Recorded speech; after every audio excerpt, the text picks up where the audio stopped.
ammoo waan cabsinaa wayina dhina obbolees keessan hin saamina obboleetii san dukarra saamina jedhaani. Waan kan waliigallee seeru ijoollee seentan duuba rabbiin guddaan qajeelchina rab dhageessisina. Galatoom.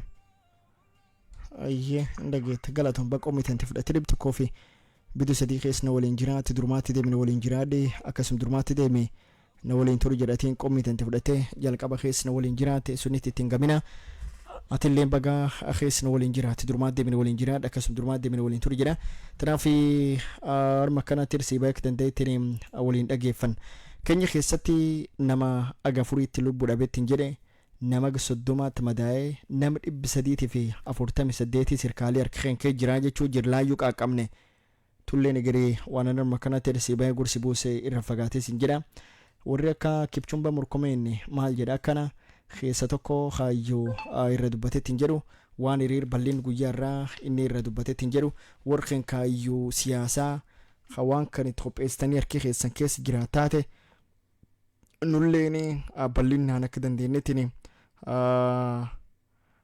gar keessanii eger millannee armaachiini akka dandeenyettiin yooyyuu isan keessa jiraatan taate qaqqabichi afaan isan jiri galatu atiin qomitante fudhattee dhibtu koof bitu sadii keessa na waliin jiraatti durmaatti deeme waliin jiraadhe akkasuma durmaatti deeme na waliin turu jedhatiin qomitante fudhattee waliin jiraatte atiin qomitante fudhattee dhibtu koof bitu sadii keessa na waliin turtettiin jettanaafi daqiiqa 4 qabna afuran tan keessatti akka dandeegar kan kee fuuldeeffadhe kaan nu dubir gabitaa waliin dhageenne sun callaa miti waan jira tokko nama kanatti gursi buusettiin jedhu irra in fagaatisin jedha gaangoo 7 4 2 2 4 2 4 2 5 warqeen kaygarii simuteessan dhooftan akka dandeettiin garkeessani fuuldeeffadhetiin jedha abba guyyoo galchumna gaa qadhaabaa jaldoo garaa nagaragaa galatu midiyaadha badhaadhaayyo fayya kan kee fayyaa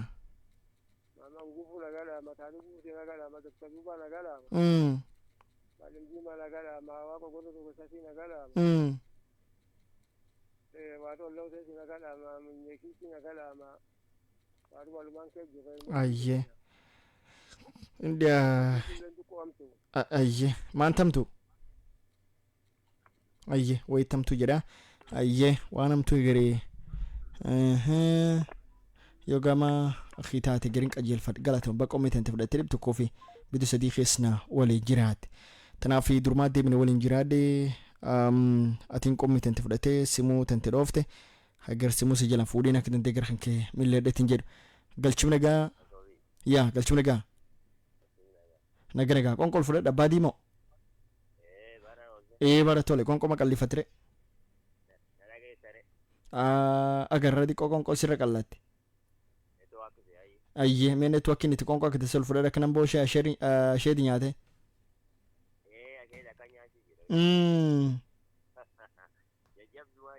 jaba galata waaqa uma wadageettani wadaawwattani garami wadaawwattani ayyee wanni tokko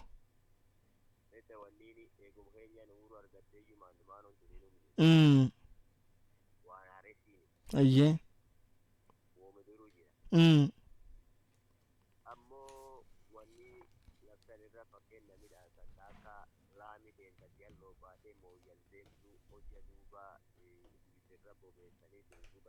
qoonqoon tante makan diqaata baadii qoonqoon tante maqallatti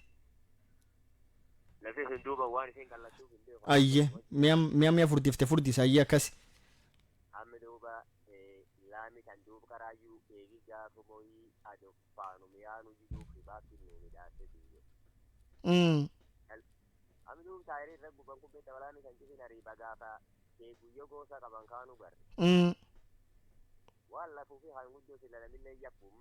ayye isi dhagaa laanillee hojja maandamaanollee maandamaanoo waan akkanaatis ba'an jedhanii hara dansaan hara himaatiin namitti yaa'ee maandamaanoo kan duubayyuu fiskaalillee si gabba'ee dhiiga kan darbee dhiiga kan deebisee dhiiga kan dhugatee dhiiga kan ilaalee akkasittuu waan sobbaan ba'a.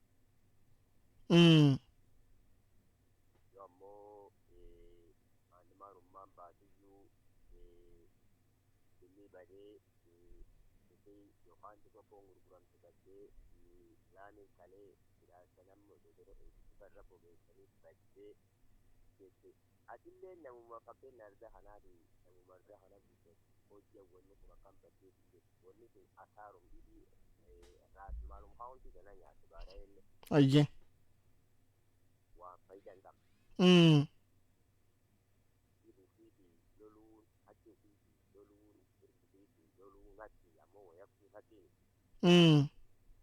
Ta'uu malee wanni gadi waan akka biyya ishee jalaan akka irra jirtu sababuu laffeenna argafeenna wanni feenna waan ofii abbaan waan ofii abbaan yakkatu tanaaf haraan gubina jette hara gabaabaan.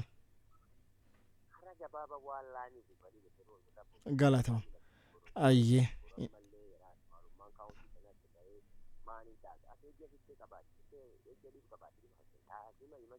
ammoo hara dasaan waan sun midhaafatte waan sun hara sun ammoo wafa cattanii wafa yattanii laamii taayir irra bobeessanii laamii uranii ammoo wanni kun bitta waan kabisaayyuu ta'u malee akkaana illee lafumtaan ta'e jirra ardaan ta'e haruma dandeenye afaan hin qabannu malee karaa guttee galleellee lafa dhugaanuu keessa hin jirtu. Ayyee.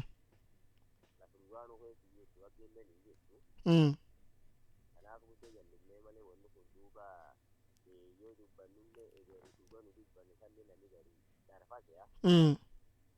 Wanni kun ta'uu malee maalummaa bayiitii hachi mirguutii falmachuun hachi petroolee fulleen gara hojjaa ammaatee dinnirillee yookaan gabayaan jaramtee dinnirillee wanni kun maangul jaramtee xiqqareessa dhiibu qabaa petroolee kun eessa ba'a maangul wanni kun akkan taatee nani tutturuu malee.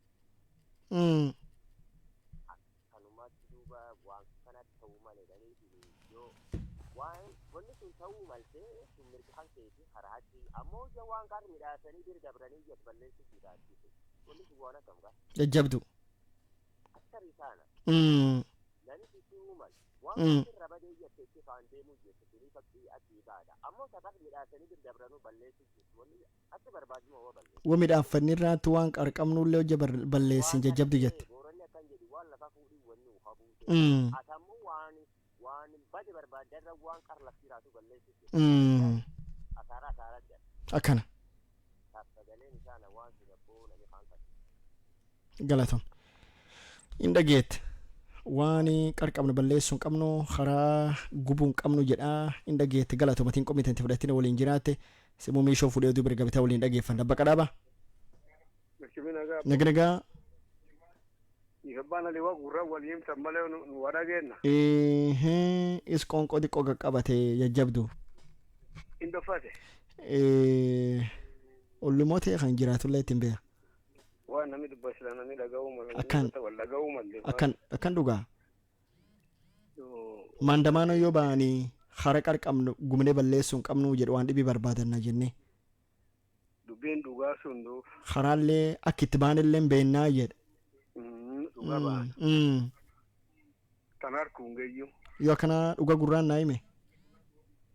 Dhugaa gurraa siin yoo akkasuma jallata. Beeksisni nagaa fudhadhee jedhaani. Ayyee.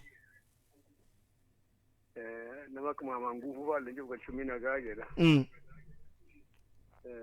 Sora kuwan jandee keessa.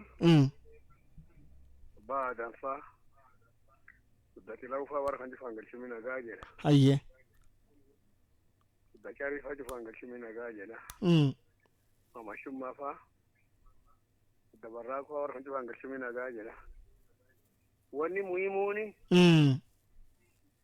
laami san nu alaami san guliyyaa'ini gannu guddaa guddoo itti humiin. Aga laami san addeebine nu guddoo iftaree dhageen. Guddoo canaan jette. Guddoo canaan armayaanee mooyyal oollee gallee armayaanee isiyolloo oollee gallu saaqut.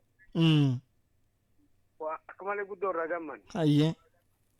Amma yoo jaam gad deebi'anii wanni kalee nu irraa iftaree dhageen kaan nurraa guggubanii. Balleessanii. Ganna keenya nyaanne asaaraan ganna warraa jirtu warri ammoo warra waan. akkasii waan sun hin gubinaadhaan wanni sun waan ceeraati. Galatom.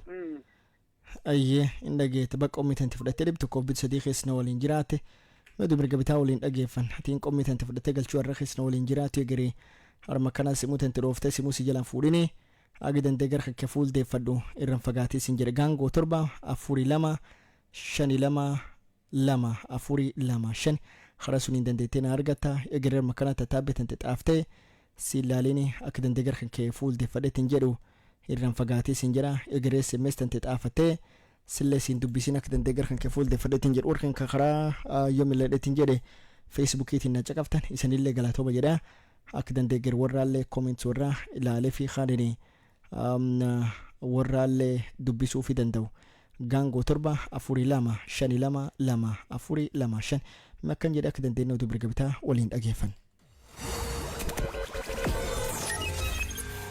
Saku, Moyale, North Horr, Laisamis, 101.3 Bif2 FM, wewe ni sisi.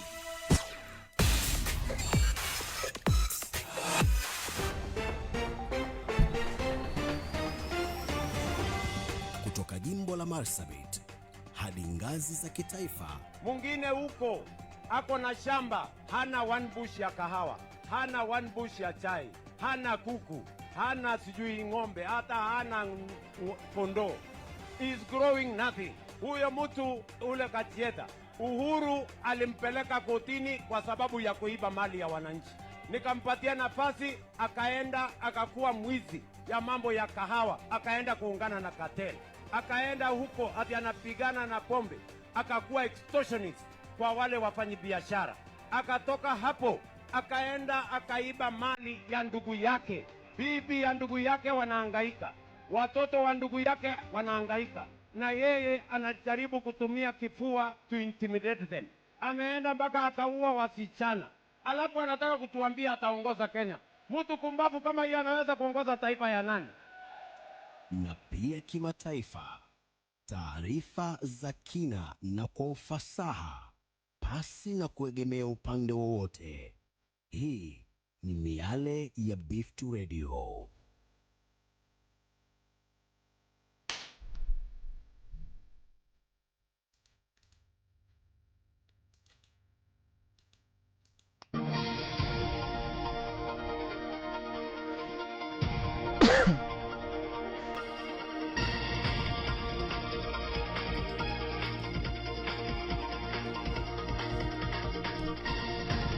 galatoma jira caqaftooteen tamana duuka Bif2 FM dhibba tokko bit sadii galchuu irra taariqii 18 baatii 5 gan 2026 sa'aatii 3 fi daqiiqa 7 waliin jaanjina uduuteen taa mirga bitaata guyyaarra karaa gabaabinaatiin fi maqaan boruu galgalooti.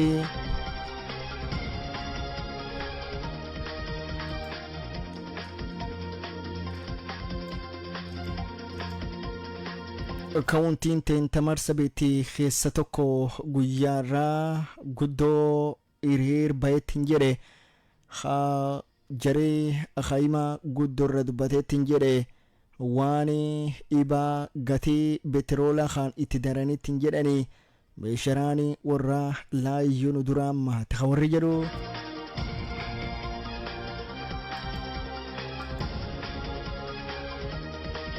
nama aga furiitu lubbu dhabeettiin jedhe hiriir guyyaarra bayeettiin jedhe kana kaawuntii Naakuru, Kiambu, Kakamega hayyuu hiriir waan mafuta kana irra dubbataniittiin jedhani.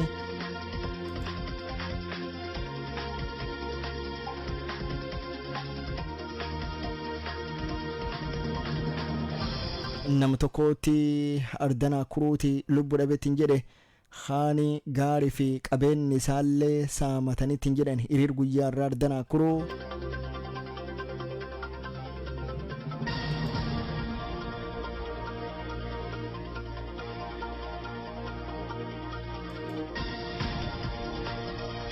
jarii addamee moromtuu haa durtaan Kalonzo Musyoka guddoorra dubbateettiin jedhu waan gatii boba ibiddaa haa petroolaa keenya keessatti daraniittiin jedhan wanni kunin guddoo jireenya medduutu dhiphiftee ka jedhu.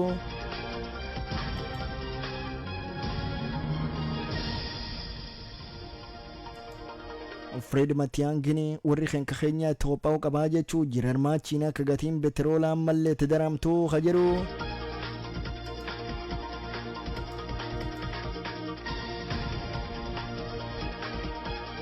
Kaunti Marsabit tokkummaa viongozi khayyoo kaunti Marsabit waldeenna guddoo ardaa Nairobi tolchanitti hin jedhani amma laftiixoo laayyinuu kuutanii jechuu jira kaunti deenta Marsabit jalaatti agamnu fala fuunettini waan lafsun irra waliin millachuu qabna ka jedhu warri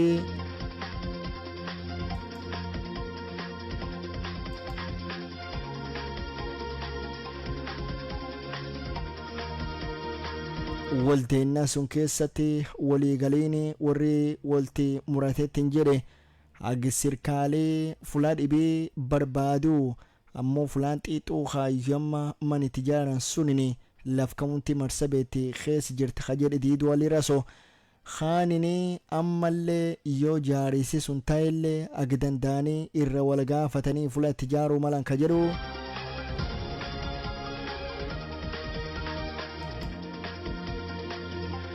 hiriir guyyaa irra baheetti hin jedhe kan nama furiitti lubbuu dhabee khaanin kaayyuu nama 30 mammadaa'etti hin jedhe nama 348 sirkaalii harka keen jir ka jedhu guyyaa irraa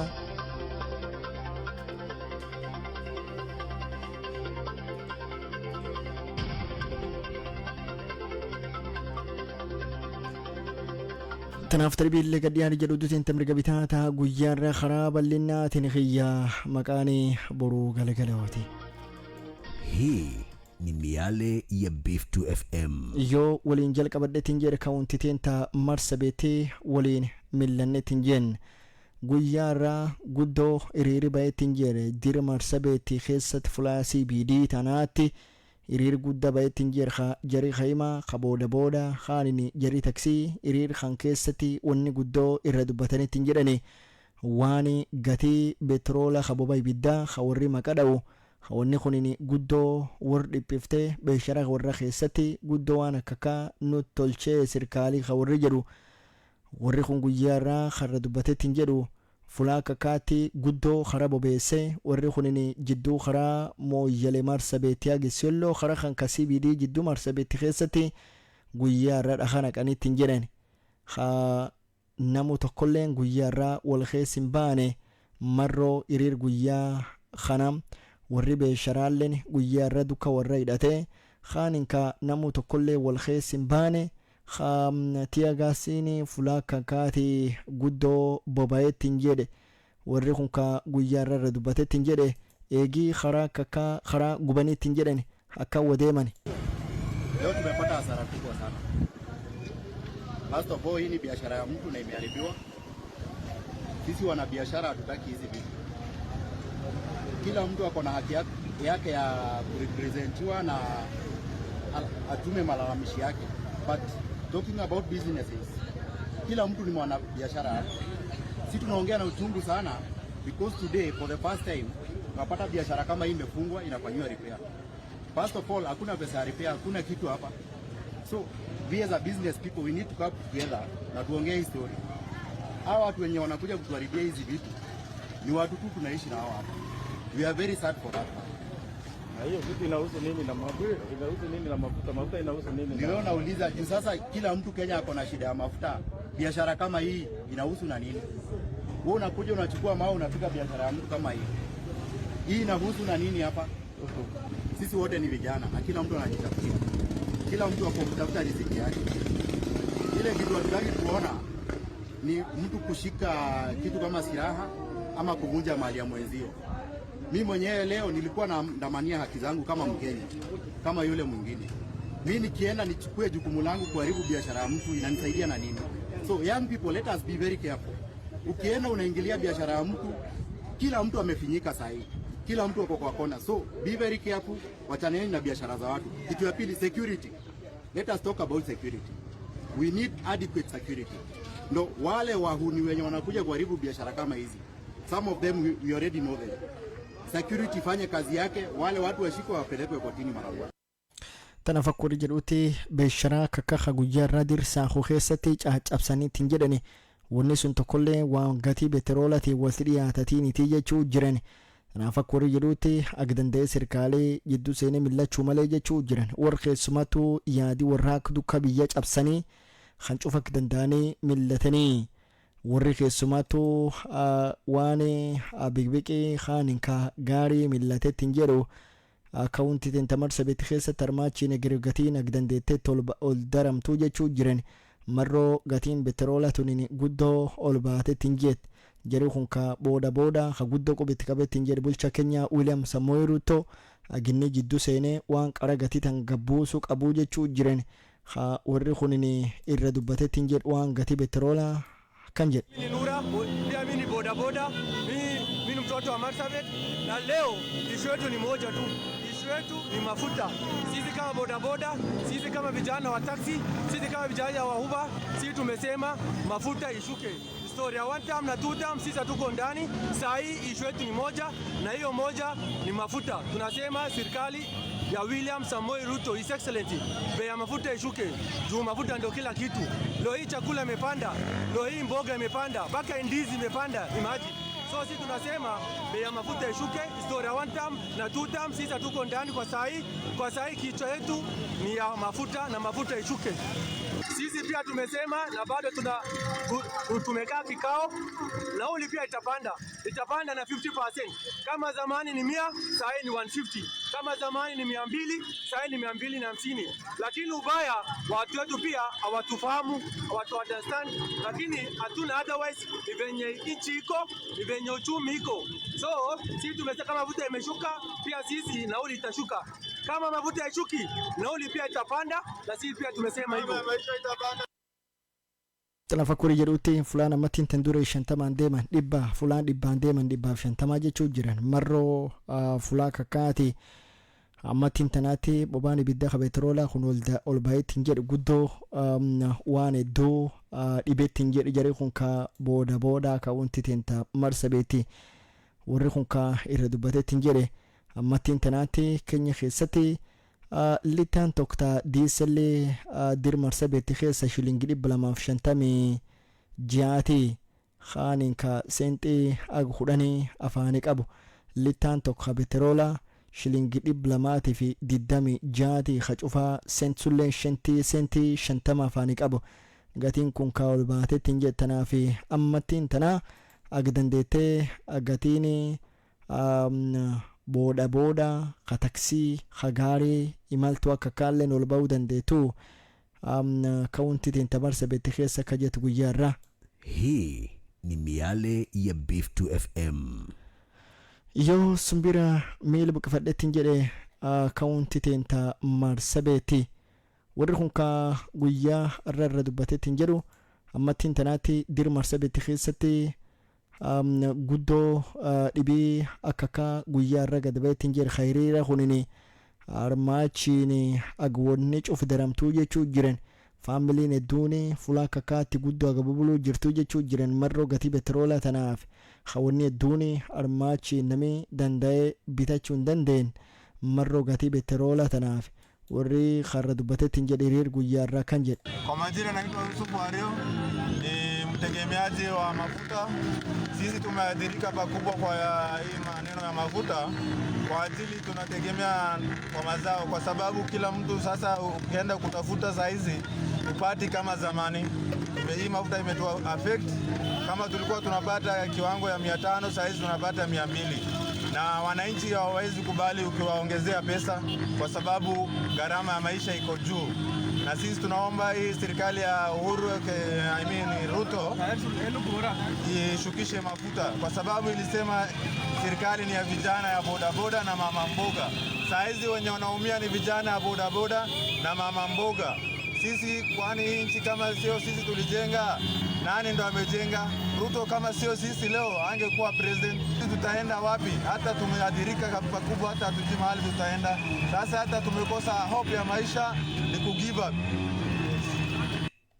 Hii ni miale ya Beef2 FM. Yoo sumbira miidhu buqqifadheettiin jettuma hiriira tana walii billanneettiin jen guyyaa arra nama agafuriitti lubbuu dhabeettiin jedhe namni ag 30 laayyuma daa'ee nama 348 serikaalii harka kee jiraa jechuu jira fulaa kakaa guyyaarra haa iriiree gad bayeetiin jira kaawuntiin teenta marsabiti sab kaawuntii isaa hulleen keessum jirtu ardaana kana kuruu hakiyaambuu hakakamega huncufa arda guyyaarra guddoo khara gubanii haali namallee qabeenilleen guddoo badeetiin jedhe marroo khara hiriira kanaaf naafakimaniitti ardaa akka keessatti hakiyaambuu kana nama tokkotti fulaa suni lubbuu dhabee jechuu jiran khaaninka nama hedduun dhibeen fulaa sunitti mammadaa'eettiin jedhe arda kakameegaa keessallee nama fula aga lama saamatanii khaanan mallee risaasan nam dhaanii fula sunillee tanami tokko lubbuu dhabeettiin jedhe tanaaf warri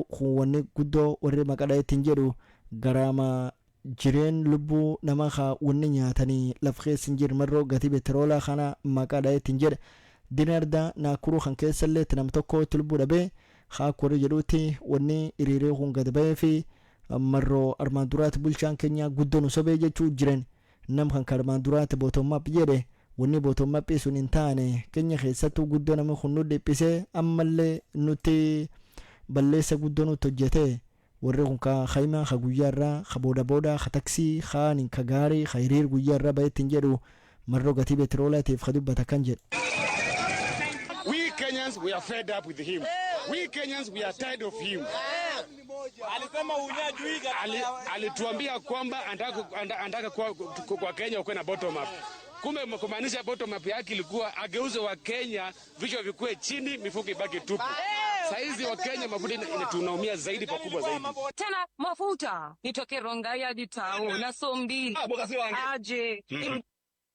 Sunita kwa deemaniitiin jedhani guyyaarraa fulaa kakaatee haayyo gatiin petroola talbaateettiin jette harmaan dura bulchaan keenya bottommaap jedhu hodhini mata gannu deebisee waan nu qabnu cufaayyuu nu keessa jessee jechuu jiru warri kun ka irra dubbateettiin jedhe dassun ka miirrobbii ka bottommaap warri maqadhaettiin jedhu.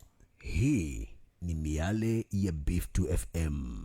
Durtaanii daminageenna haa keenya keessa siyas kibchumba murkomeenni waldeena guddoo deemu jiraa jechuu jirka galchuu irra wanni guddoo irra gol gaafataniitiin jedhan akiriira matti intanaati jari booda ka taksii khaanin ka dirifoota kun maqadhaettiin jedhe keenya keessatti akka jachiisanii tanaaf egiri yoo waliigalee dhufeettiin jedhe akka danda'anii marroo dhibee waan gatii kan dubbatanii armaachiin egiri mala fuudhanii inni karra dubbateettiin jedha kan jedhe. Oil prices, as you may be aware, there is an ongoing meeting now between the ministries of Treasury,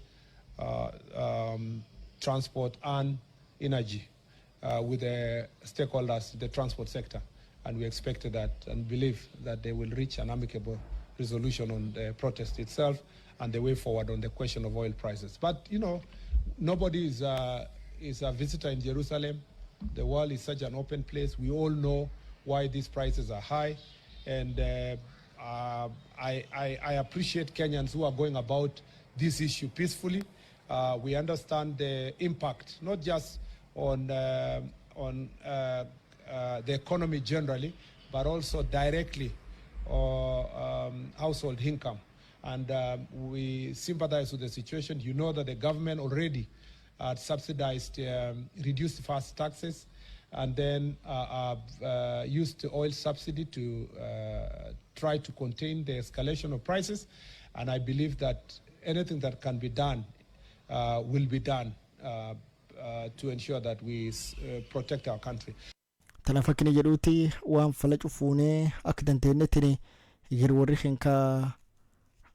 keenya keenya qarqaaramuu jechuu jira khaanini waan qabeen fulaa kakaati saamataniittiin jedhan ka lubbuun nama baate kibchumba murkomeenni ka dubbata kan jedhe. It is very regrettable that there are politicians in this country who measure the success of opposition to the government by the number of innocent lives lost in the demonstrations they organize. This is the lowest form of politics and the most wicked manifestations of self-interest. To the leaders who have been profiling Kenyans of different political opinion and calling them traitors, we shall hold you personally responsible for the lives lost and property destroyed as a result of your statements. You will be answerable now and in the future. I commend Kenyans who went about their business in peace, and actually, largely in most parts of the country, Kenyans went about their business in peace, but also there are some public transport owners who protested in peace by just keeping off the transport system without really interrupting other people's lives. Sunitti Kipchumba murkomeen nama duuni aga tokko ballees tokko waan ballees kana uuma tokkollee keessa hin jiru jechuu jira. Hiriir kanka guyyaa irra ta'e ittiin jeerka warri booda kaanni warri taksii hiriir kana karaa nagaatiin tolchetti hin jeer wanni fedhan akkasii jechuu jira. Amma walii galiisee gara maachiin taa jechuu jira. Waldeenna guddoo galchuu irraa sirkaalii damee waan public transport tanaa fi kaani namallee war gam sirkala waliin teeffateetiin jedha akka danda'anii fala fuudhan kan ni jedha galchuu irraa. Hii ni miyaale ya Beeftu FM. Jarii direfoota jii kan calla keessatti shilingii agi 80 daratee jechuu jiran petroolii wanni kun guddoo nu dhibee jechuu jiran keessumattuu warri fulaa kakkaati bahee fulaa kakkaa yaa'eettiin jedha gaarii gugurdaati yaa kun jarii direfoota nuufiteenna guddoo dhibe qabnaa jechuu jira. Warri baasii kaaniin hakuri jedhuutti nuufiteenna gatiyyuu akka itti darannu laayyuu wallaallee marroo sirkaalii kun sirkaal namaaneejju hin taatini gatii guyyuu hagum fedhe karaa petroolaa kan itti darat warri jedhu guyyaa irraa ka dubbateettiin jedhu yoo falii tokkolleen hin ta'in hirmaachiin hiriirii kun hagumsilaa duraa deema. Kama aibu kwa serikali kwa sababu juzi waliongeza mafuta na 30%. Siku 28 zimeisha wameongeza tena mafuta. Kwa hiyo kusema kwa mwezi mmoja ni kama wameongeza mafuta na shilingi 80 ama 80 shillings, which is not right, na kitu ambayo inaumiza mwana biashara ama transporter. Kwa leo sisi kama transporters hatutaongeza bei ya transport. Tunataka kuambia serikali hivi kuwa wasipochukua jukumu la kuteremsha mafuta Jumatatu kama vile my secretary general amesema, ninasisitiza jambo lake kuwa Jumatatu all transporters in Kenya kutoka Mombasa hadi Busia, kutoka Mandera kwenda hadi Isibania, Jumatatu malori yote yawekwe parking mpaka wakati serikali watatusikiliza sisi kama transporters. Na tukumbuke transport industry is ndio uti wa economy ya Kenya hii. Kwa hiyo serikali itusikize kwa sababu sisi tumeamua kusimama na mwananchi wa kawaida. Hatutaumiza mwananchi wa kawaida kwa sababu ya serikali. Kama ni mambo ya vita kati ya Iran na Amerika, serikali hiko na njia za kutumia. Wakati wa COVID-19 kuna njia ambazo walifanya. Hizi levies waliteremsha zote chini, serikali mwananchi akawa na bei nafuu kwa vitu zote. Serikali iko na majukumu na inaweza fanya hivyo ambavyo ilifanya wakati wa COVID-19. Kwa hiyo wasituambie ni vita ambayo inafanya mafuta ipande bei. Tanaaf sirkaalii khalafala khatolchin beekaa jechuu jirjari kun kadirefoota yormaachiini faliin jiraatini agumsilaanwini iriiri khen jiraataa khawre jedhu. Ningependa kuambia members wetu wa Truckers Association of Kenya kwamba ikifikia Jumatatu kama serikali itakuwa imepunguza bei ya mafuta, wasitoe magari yao kwa parking. Tuweke total lockdown the entire country, kwa sababu hiyo bei ya mafuta venye imeenda juu itatu affect sisi na iende ku affect mwananchi wa kawaida, na mwananchi wa kawaida hana nguvu ya kujisustain mwenyewe. Mimi naongea on behalf of 20,000 members wale wako chini ya TAK na malori yao ni zaidi ya 40,000.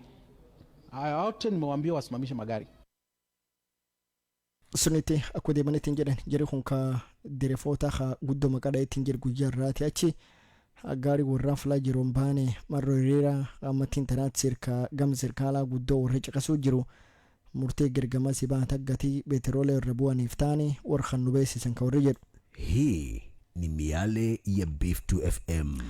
Jarii viongozi ka kaunti Marsabit guddoo waldeennaa tolfateettiin jedha ardamii robbii kan ka waliigalaan irra dubbateettiin jedhu ammattiin tanaatti lafti xiixxu jedhan laayyuu kauntii teenta Marsabit jalaa deebisanii mana armaan duraa ijaaraniittiin jedhan suni khayaadii guddaanii akka waan cabsaniit fuuldeeffata wanni sun ammin cabsanii jechuu jiran aga ofiis chiifat deebisan har'a dubbateettiin jedhu bungeen gamas akha mooyyale Profeesar Guyyoo Jaldeessaa Ardamii Robbee irraa ka dubbata kan jedhe. Ani ne wannan daru ak Profeesar Guyyoo ka MP Moyale warkeen viongozi bunge waliin jiruuf jaarskeen na wasomite na chufa wal qabanne waan ni rufeen turtan utaat wanni anjel fulaan maanta warri qarwaa tijaarreed suni wanni sun an dhuraheen ateen taati ofis chiifa barbaadu jiru ofis chiifa arti jaarran kwa hivyo wanni nami qarabite an qarbu yade kaleesi la hojjachira wanni sun cabsina inni amma wanni nu cabsinuuf hin jirtu wanni rasmaal kenna waan feenuun tolfanna assistant chiifa khabaasiri midhaasine artitti ofisun arti jaarrafi nami wanni nu boranaan jechuu jirru lafin dheetina itti godaana qubadhaa lafti sun see marri sun marrakni malee dansaatti lafti sun jira jedhanii bisaan dansaa jira akka waan keessanitti godaana fudhadha hin dheetina waan tokkollee. Naomi Jilwaaqoo keessa tokko durteettu jira wani kaawuntii Marsabeetti haagisiin jettuutti armaachii naga dandeenyettini haroolee fi waan eelanii iskuulaa fi waan hedduu artii tijaarroo tolchinuu jechuu jira laftii xuusuni akka fala fuudhanii naminu gamas godaan har'a maqa dhoofta kan jedhe. Wanni nu qara kan taanuuf tokko lafa sun kalee ayyoo baafanne ammallee namni san sobee laf nuun kun isaniin hin jedhini lafi ayyuu nu kutani warra nu irra wal dhabneen keessa yaa fula sunitti dhiyaatina yaa jedhaniini nu amma viongoosititti arda sunirra maanta ta'uu maleenne wal gaafanna taawwanni ani isaniin jedhu lafa karaanii fudhataniini karaanii ta'uufi tolfataniini akka irra qubatanii quftumaan fudhatan. Kanaaf waan tokkollee neegina kurfaaha akka namni irra qubatu nulleen hin baangina irra qubadha waan haroo waan karaa waan iskuula waan maani sun cufu paangoo tochani akka moo lafsuni qubanne lafsun fudhanne lafti sun akkuma maqaa keenya qabdu ammallee quftumallee teen taata itti galluuti. Tamiishoo ta'an jedhu namni keenya diqqaa guddaan jaarsa jaartiin ijoolleen kaa'imaa waan kan akka dasa guldeemte qonqoteen yaayyuu dhagahani sirkaaliyaa nu caqase ammeegii qaraa dabarte anagaan teen nuti jaaroleen teennallee waaqa waliin dhiyootu baati sullee harkaa qabna nagaan oolaa bula isaniin jedha. Sirkaalii keenyaatu galata qabaa jechuu jirmarra qoometti fudhatee warra keenya keessumattuu akaawuntii Marsabeetti hiriira baanitti jedha sun caqasee haani nammallee labsuun taxiixuu akaawuntii teenta Marsabeetti jalaan muree wanni kun cuftii galaat sirkaalati jechuu jirhaaniin warra keenya kakayima kaytuuf baasee lubbuuf iyyuu baasee hiriir sun tolchetti hin jedhe hiriir kan akaawuntii Marsabeetti keessatti ardamoo jale hardaa sololoo hasaahu haaniin agimiin robbii keessatti deemetti hin jedhe keessa ardamoo jale nama lamaatu lubbuu dhabee haani namallee nami dhibiilleen itti mammadaa'etti hin jettanaaf keessumattuu durteettuun jira wani Naomi Jilwaaqoo jaree kayima kaytuuf baasetti hin jedhe hunini guddoo galata qabaa jechuu jirti har'a dubbata kan jette haa qoonqonuun sirkaalaan baat kasiin jette. In regards to multi-agency that was to be built in Titu, as Marsabit County leaders, we are so much for that because we want peace and we encourage the government to pursue that as we agreed yesterday, and we are saying that whichever place the multi-agency camp will be built, we are not against it. We welcome the idea, but as Marsabit County, we suggest that it takes place, it is built around Badanrero or anywhere that is relevant for that purpose. And we want to also say thank you to our government for that quick response, and also urge our people to maintain, as we said, maintain peace, as we encourage and as we congratulate our young people for the position they have taken in this, as we wait for the release of our two elders. Tarafakkisiin jettuuti yaadiin jiraa jechuu jirta akka danda'anii jaarrolee armaan dura akka qabaniitiin jedhan gadhiisan haanini ammallee akka danda'aniitiin warri keenya akaawuntii Marsabeetti hiriira ammattiin tanaatti armaan duraa deem dhaabanii gama sirkaalaatti caqasanii kajettu bungeessaa hudiiduu walirraa soo keessa tokko innilleen kafla sunii dubbateetti hin jedhu mana ardaa gamxiixuu ijaaraniitti hin jedhan ka dame sun tana geenna nu hin dinnuu jechuu jira ammoo wanni didaniitti hin jedhan laf wajeeraa kaayyuu lafti sunuu ta'e inni jettee tanaaf ammattiin tanaatti laf sun akaawuntii teenta Marsabeetti gulqutanii nulleen aga sirkaalaa aga keessumattuu viongoozii laayyoo fudhannee jechuu jira tanaaf ammattiin tanaatti ag waldeennaan sun itti buufatetti hin jette har'a dubbate bungeessaa hojii dolereessu akkan jedhe. Saafa kana nu akka viongozi Boorana professionals team jaarolee Council of Elders arda Nairobiitti walitti gaddoomne. Galatii karaa hawaaqati ammoo lammeessoon ka jaarolee teennaa kaakuun kan midhaasiti. Guddoo haasomne wanni ammoo guddoo nu irraa haasomne amma deemu jiru ka xiixxuu ka ardaa mooyyalee ka hiriyaa baasirii duuba jaarolee waan kalee keessa oolle guyyaa ministaa waliin oolle waa waliin dubbanne cuf jaaroleetti hayyoo haasomne akka hojiin sun ittum deebitee hin deebine akka sirkaalii gubbaa hojii sun fudhate akka geri aga gumiteen gaafatanii waan kana eessa feetan maaniin feetan een keessa feetan jedhanii hin tochini hojii sun hin tochine malti agency waan guddoo faayidaalee hin qabdi nu akka gumii Booranaa malti agency diduutti hin jiru ammoo fula itti jaaran sundin ka waan tokko nun gaafatin ardaa keen keessaa ijaaranii akkasiifuu sirkaalii fula sunaayyuu walgulgalle. Tanaaf amma akka sirkaala laayyatu waliigallee jechuu jira akka giree harmaachiin waan sirkaalii jedhu suni aga viongoozii warrilleen irra fudhatee hammattiin tanaatti labsuun ka xiixxuu keessatti ijaarroon tokkolleen hin deemne taarmaan duraatti ijaaruu jiran ka jedhu akkasuma mallee diidoo walirra soo guddoo galata deebiseef jar khaymaa haa ittuf baasee ayiriir sun keessa jiraatetti hin jira fulaa kakkaati qonqoon sun ta sirkaalaan baatee addunyaanuu dhageetti ka jedhu har'a dubbatetti hin jedhu warra keessumattuu nama galamaa haa lubbuu dhabetti hin jedhu suni inni kapoolee isaa ergeef haan hin keessumattuu warra madaa'e haa inni maqadhaa har'a dubbata kan jedhu. Dubbiin lammeessoo guddoo ijoollee ta'een dargaggeessa taqeerroo guddoo galata galchinaaf gabbaatee agiin dhoofamtee agiin waan sun keessatti lubbuu dhabdee agiin madoofte warri isaanii cuf namni irra du'ellee irraa fa'innaani kan madaa'ee sibitaal kee jiru kan kaqa'ee ciisullee waaqisi fayyisin jenna ammoo nulleen akka viongoozii yookaan akka gumii. Hafla suni dubbatetti hin jiru keessa tokko PSK loo arsama innilleen warri kan kaawuntii marsabeetti amma nagatiisuu qabaa jechuu jira agiriirii tokkolleen hin deemne amma murtii sirkaalaa haayyoo labsuun kaawuntii teenta marsabeetti jalaatti muranitti hin jedhani waan guddoo galataati jechuu jiram qonqoon eeganitti hin jedhan qonqoo jaarroleeti giriirii tokkolleen deemuun qabu jechuu jiragi sirkaalaatiin qonqoo inni tanaaf akka kan nagatiisuu qabdan ka jira har'a dubbate. Asante sana maqaan kiyya keeloo arsamaati. Nalleen har'a qora tokkummaa jaarrolee warra Marsabit viongozi warra Marsabit kan Nairobi ta'ee jira. Ta bungeen ta Moyale ta Sahu ta Fula Cufa ta chairman ken ka Council of Elders Boorana kee jiru korkaan keessollee waan laftiitu guddoo dubbanne viongoziin ta'e nalleen kalee akka malee wamidhaasite minister murkoomeen jedha waliin teetee walii galanii sirkaalillee walii galee waliin waan nu jala fudhatee akka xiixxuun laf Moyale gara laf Boorana cittu yaaquu baalanii amma wanni nu wargar keenya kadhan ijoollee khayima jaarrolee warra nam cuuf akka lafti amma tan nagaa taate fuula xiqqoo tokko taafta sirkaalii hin obbaamne nagaan eegannu akkas kadhadha. Kaanini rooba dubaa keessa tokkinilleen kaarda sun ka miirrobbii dubbateetti hin jedhu hagilaa galata guddaa deebisuu fi sirkaala marroo caqas guddaa inni warqeen keessumattuu kaawuntii teenta marsabitti jennoo sun caqasee hawaani falamaa lafa har'a dubbata kan jedhu.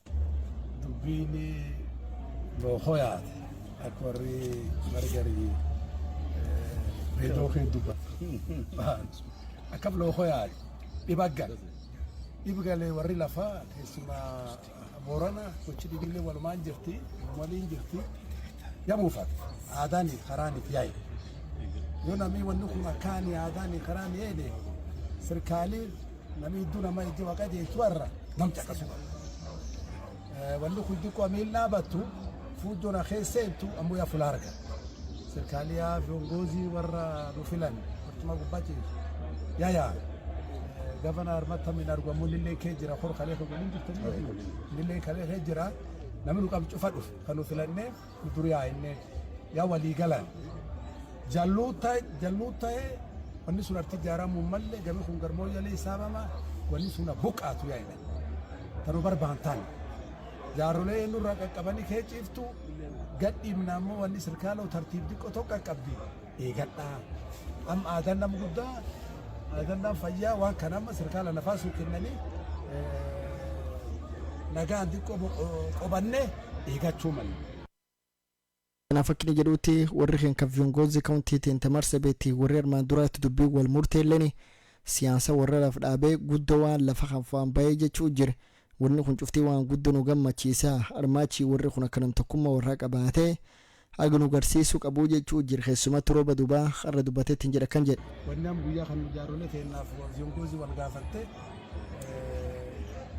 مرتي سيني خايمي خينا اللي ديك أبوتا وسطول ولينجر أنا جري كوم يلي من بورم كفاني تينجرا أكاسي فوجو أبنة وان كنا وريبوليا يخنا وليجل ولا جيتو ورالي وليجل نولينا ما كورال لي يدي أتديكو دات وليفايا يعني تللي دي سام تاركنو كبدو تغدو كخورا يديبنا والكبتنا غستنا تولي جايا وليجل ورلي نيجي غدو رقم من جارولي تنلي غدو غلط غلشافي الفاتا sanille nami khayma didikan kuntu mil khaysanida tiko qobanne murtisi khawari guliyaw aboti kamna warkum bufat sin tindufu galatoma sunita ko demani tinjedani yara viongozi waldeena guddo gama sarda sunka Nairobi tolchani tinjedani irra walgafiye gumar mandurati sirkali dameni khisumatu damen gama nagen kha kipchumba murkomeni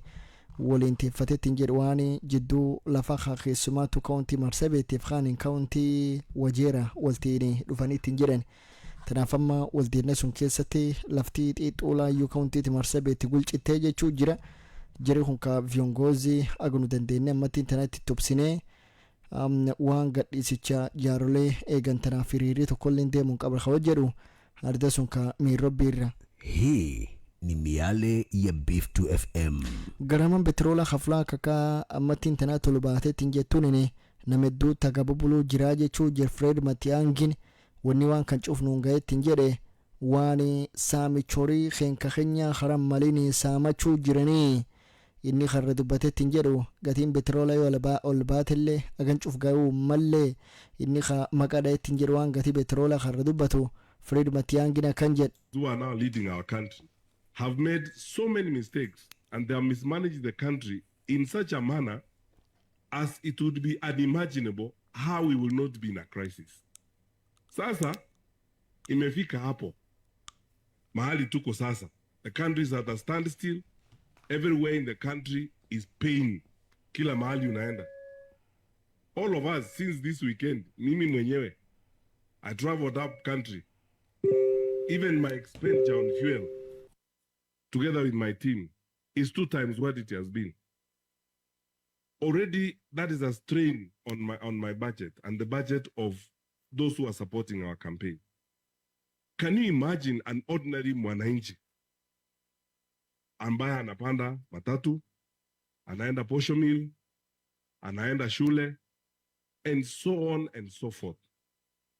Na ukiangazia haya maneno ukiyafuata karibu, we have gotten ourselves here because of corruption and incompetence in the management of our country. Wani kun chufti waan mulafin khinnati jechu jirkhanini gumbo orisa michwar khenka khenya samatan kajeru khalon so musiyo kalleni gatin petrola khaddaratani tinjeda tudini wani annamale wani gatia gana olbasanif tundibini jirtu khardubat badala kushughulikia kwamba bei ya mafuta imeenda juu. Yeye mimi Kalonzo ndio mafuta. Hebu angalia imefika ngapi? 214. Diesel peke yake 242. Badala ya kushughulikia mafuta, Nairobi sio Strait of Hormuz. Tunajua ulagai, wizi kila kuchao wa serikali ya Bwana Ruto. Kitu inaitwa G2G. Haya, G2G 242. Huyo ni Kalonzo, mafuta ni Kalonzo. Kwa hivyo lazima uwe issue oriented. Tafuta vile utateremsha bei ama gharama ya maisha, na tunajua hawezi. Nisimjibu, tumjibu yeye kwanza. Ruto amekuwa na tabia moja mbaya sana, kila akiamuka anaona sura ya Kalonzo, anaona vile Kalonzo anachana nywele. Yeye mwanaume anatafuta kitu gani kwa mwanaume mwenzake? Nimjibu, tumjibu. Tanafakkini jedhutti gaaf gada isaa guddoo waan dame barannoota tamillatanii iskuula keenya keessa cufaa ijoolleen khawrii tokko ittiin baasin akkanumaa baratee jechuu jira. Falee kun cuftii fala armaan duraa jiru wanni kun cuftii waan ammattiin tanaa keenya keessa hin jirre jechuu jira. Marroo bulchiis amaatiif ka guddoo maqadha Kalonzo Musyoka. Mimi nimekuwa vice president wa Kenya. Ni kweli si kweli? Nilikuwa waziri wa mambo ya nje. Ni kweli si kweli? Wakati nilikuwa vice president wa Kenya tukiwa na Kibaki, tulileta elimu ya bure, free primary, na hiyo Ruto ameharibu tayari. Ni kweli si kweli? Nikiwa waziri wa mambo nje, hata nikaleta the late Kofi Annan, katibu mkuu wa Umoja wa Mataifa, akainua hali ya Nairobi, ikawa Nairobi is a United Nations headquarters. Hiyo Ruto hata ajui.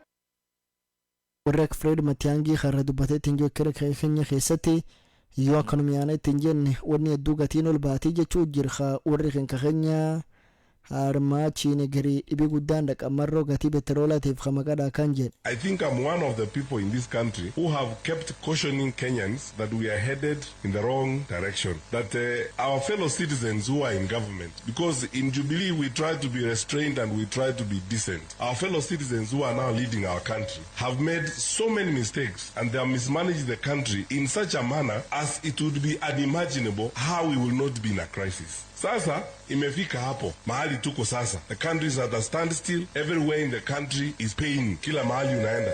All of us since this weekend, mimi mwenyewe, I traveled up country. Even my expenditure on fuel, together with my team, is 2 times what it has been. Already, that is a strain on my budget and the budget of those who are supporting our campaign. Can you imagine an ordinary mwananchi ambaye anapanda matatu, anaenda posho mill, anaenda shule, and so on and so forth. Na ukiangazia haya maneno ukiyafuata karibu, we have gotten ourselves here because of corruption and incompetence in the management of our country. I want to be very honest with you, my brothers and sisters. Mimi kwa maoni yangu, niseme kama kiongozi, we are headed in the wrong direction, and not even just the wrong direction. I think the worst is about to come.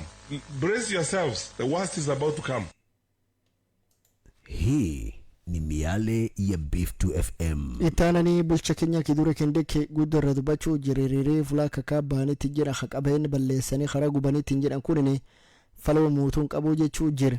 Tanaaf akkini jedhuutti warri keenya gidandayeetiin hiriir deemuu jira kan dhaabee karaa nagaatiin sirkaala gaafachuu malee jechuu jira. Waan ammattiin tanaa keenya keessatti gatiin petroola tuniin ol baateetiin jette. Har'a dubbateetiin jedhu keessumaatu kiduree kindikiin kaardaa miirrobbii dubbate. It is unpatriotic for any person because of political interest to incite the people of Kenya and tell them that they can sabotage the economy of Kenya so that to bring down the price of oil. Mimi nimekuwa waziri wa usalama wa taifa kabla nikuwe naibu wa rais. Maandamano sio suluhisho. Wakati unga ilikuwa juu, watu wa upinzani walitufanyia maandamano kila siku. Lakini ile bei ya unga ambayo ilikuwa shilingi 250 haikuteremshwa na maandamano. Sio maandamano iliteremsha bei ya unga. Iliteremshwa na ile sera ambayo tuliweka kama serikali. Ya kwanza, mbolea ya bei nafuu. Tukatoa mbolea 6,000 ikakuja 2,500, mkulima anaweza mudu. Many farmers can afford fertilizer. Tukasubsidize mbegu. Tukafanya mambo mengi, hiyo ndio ilileta kushuka kwa bei. Kwa hivyo sio uzalendo kwa kiongozi wowote wa siasa kwa kujitafutia nafasi ya siasa kuchochea wananchi wa taifa la Kenya ati wakifanya maandamano bei ya petroli itashuka. Haiwezi shuka. Maandamano haiwezi shukisha bei. Nini itashukisha bei ya petroli? Nimesema kwanza tumeanza kupunguza ushuru. Na ikishindikana tutapunguza hata zaidi. There's no problem. Sababu lazima tuhifadhi. Yasin nuta tarmaachine girate kidandani rabwani jechuu jira. Ammoo hiriiree deemuu jira haqabeen biyya balleessaniitiin jedhan kun taa'uun qabuu jechuu jira. Kiduree kindikiin karra dubbateetiin jedhu.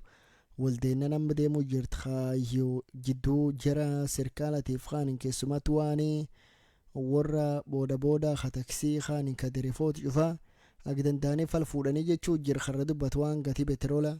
Tumekuwa na mkutano kwa njia ya kompyuta na rais ametupatia mwongozo vile tunapaswa kufanya. Mimi nimekuwa pale, rais Kongambo alikuwa pale. Hiyo kwanza ndio imenichelewesha. Mawaziri wote ambao wanahusika, waziri wa kawi, waziri wa hazina ya taifa, waziri wa uchukuzi na waziri wa usalama wa taifa, na tumesema ya kwamba leo saa 10 hao mawaziri ambao nimetaja wakutane na washikadau wote katika hiyo sekta ya uchukuzi na sekta ya mafuta, matatu owners, industry people. Leo wakutane pale katika wizara ya uchukuzi, lakini waziri wa hazina ya taifa akuwe pale, waziri wa uchukuzi akuwe pale, waziri wa usalama wa taifa akuwe pale, na waziri wa kawi akuwe pale. Tuzungumze tuone ni lipi tunaweza fanya zaidi ya ile ambayo tumefanya ili tudhibiti hiyo bei isiumize wananchi.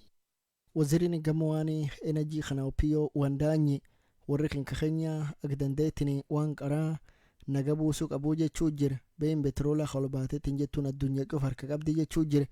Inni keessumaattuu kaayyoo kaawuntii wajeeraatti dubbateetiin jedhu waani guddoo Kenya keessatti gatiin petrola tolbaateetiin jette irra dubbateetiin jedhu. Tanaaf akka inni jedhuutti warri kan kakayma agdan nagati suuq abuu jechuu jira ag serikali faambaye waan petrola kamillatu. Na shida ya dunia mambo ya mafuta, serikali kuu ya Jamhuri ya Kenya chini ya uongozi wa Mheshimiwa Rais inaishughulikia vilivyo. Tunaomba utulivu na amani idumishwe, na nashukuru sana wananchi wa Wajir pamoja na Northern Kenya kwa jumla kwa kudumisha amani na utulivu licha ya matatizo au changamoto ambazo tuko nazo kuhusu mambo ya mafuta. Nataka kuhimiza watu wote wa Kenya ambao wamekerwa na hili jambo ya kwamba wawe na subira, serikali kuu inaishughulikia. Nikitoka hapa naelekea Nairobi siku ya leo, tumeita hawa viongozi wa matatu sekta ili waje tuzungumuze nao, mimi pamoja na mwenzangu waziri wa uchukuzi na barabara Mheshimiwa Davis Chirchir, tusikie wako na malalamishi aina gani na tujadiliane ili tujue kwamba tunaweza enda mbele tukifanya mambo gani tukiwa tumeshirikiana pamoja. Hiyo ndio njia ambayo tutaweza kusuluhisha tabu au shida ambazo zinatukumba kama wananchi na kama nchi ya Kenya. Tanafakini jedhuti inni waziri khakwaan petrola millat khaynaji khanini waziri gam dame khara dame gam nageen tanchufa khani war keessumatu warra waani khara khagari khamillate tinjeru warraalee waliin teennaa jechuu jira dandaane Kenya keessa fal fuudhaniitiin jira kan David Chirchirillee keessa tokko inni karra dubbateetiin jedhu hojje sila sirkaaliin taatiin iyyuu gatiin tun armaachiin silaa gan caala ol baatii jechuu jira inni karra dubbata kan jedhu waan sirkaalii fal tocheetiin jira kagatii tan agesunii dhowwan. 28th of February this year, before the day the war broke out, the price, for example, of diesel was at $642 per metric ton. Today, that price has shot up to $1,120 per metric ton. That is about 76%, going to 80% of the cost as it were in February. Now, if you look at our price adjustments, they are still, if we did not intervene as a government, the prices today would be 80%, 76 to 80% more. Suniti akkoo deemaniitiin jedhan guyyaa irraa ardaa miirrobbii waani hiriira kanaan fulaa kakaatii irra dubbataniitiin jedhan jarii khaymaa khaani warri beesharaa kaayyoo waani gati petroola harakkisiin dhiphifteettiin jedhe irra dubbata ardaa miirrobbii irra kan jedhe. Kuna magari zinaenda hata wana bodaboda wote wako strike sababu ya hii mambo ya mafuta. So tunanyenyekea tukiuliza serikali ijaribu kupunguza bei ya mafuta. So tunaomba serikali ireduce bei ya mafuta irudi chini kidogo. Juu saa hii hata ukiwaambia mafuta lita ni 250 na hata baada mtu asienda na kaga 100 aende skudibiri. Kweli atafanya kweli? Suniti akkoo deemaniitiin jedhan tanaafi gatiin petroola taayyoo baateetiin jeet khammatiin tanaati liitaan tokko shilingi 250 oduu wagifeen deemnellee ka petroolii sun obbawwanni nuu keessa deeffan dhibiin hin jirtu jechuu jari booda tancuuf agi danda'e sirkaaliin ulaaluu qabu hawarri jedhu. Okay, the arrogance and ignorance. When you stop listening to the people, or you read, they will stop believing in you, even when you have good intentions and ideas. Kule Kisumu suniti akku deemanitiin jedhan akka sirkaalee nama caqasuu qabxaanini ardaa keessumoo irra warri kun ka waan hiriira dubbateettiin jedha ardaa sunirra ka dubbata kan jedha. Government will only understand this lockdown environment. Otherwise, dialogues and all whatever political angle is set, we don't care. What we need the fuel prices to come down. Tumeamkia mapema kufika stage, kuna hali ya sintofahamu kwa sababu tunasikia barabarani kule mbele zile gari zilijaribu kutoka zimefungiwa barabarani, hata Luanda kuna zile zimepigwa mawe kwa sababu raia wako na hamaki. Katika suniti akku deemanitiin jedhan ardaa sun kaayyoo Kisumu khanini yo waliin dhageenyetiin jeen ardaa sun ka miiroo birra. Heavy trucks. In fact, Kenya 70% zinatumia I think DSL.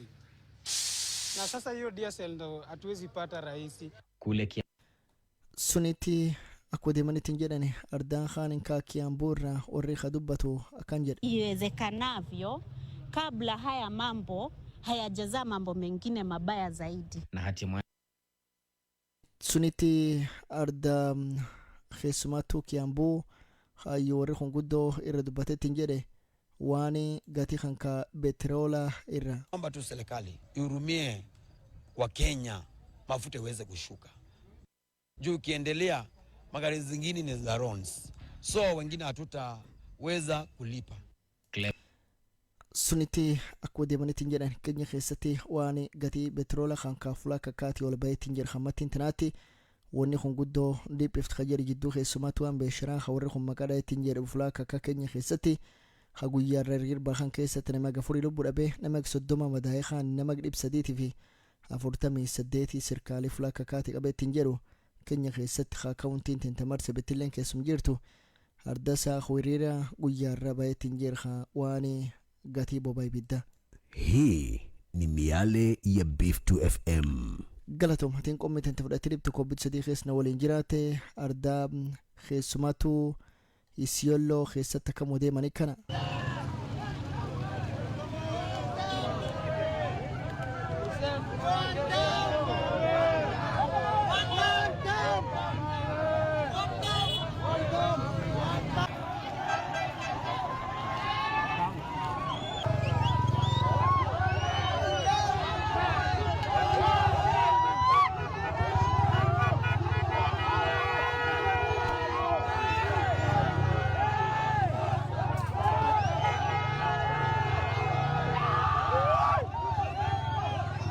Suniti akku deemanitiin jedhan guyyaarra ardaa sun ka Isiyolloo keessatti kaanini kaawuntii teentaa Marsabit sab kaawuntii saahu jirii khayma hiriir guyyaarra baay'atiin jedha kana warrilleen maali jedha akkana kaawuntii teentaa Marsabit keessatti yooyyuu si dhageessettiin jedhu kaawuntii teentaa Marsabit keessatti yoo si dhageessettiin jedha sab kaawuntii saahu hiriir kanka guyyaa irraa gad baay'atiin jedha kana kaawuntii teentaa Marsabit sab kaawuntii saahu jirii khayma ka fulaka kaati gad baay'atiin jedha kana waan laaf guggubanii akka wadeeman. Sukuma kabisa yale.